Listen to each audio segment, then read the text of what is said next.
Cuci kereta pun dah. Apa lagi nak cuci? Ni dah berdebu dah ni. Bolehlah cuci sekali. Tapi, boleh ke cuci sambil charge ni?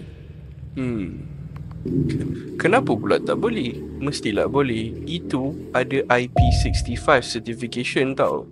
Meaning boleh blast dengan water jet sekalipun, takkan ada efek pun.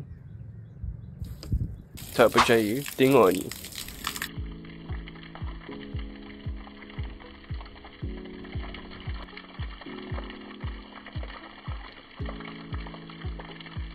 Still boleh pakai macam biasa, walaupun dah kena simbah dengan air. Memang function.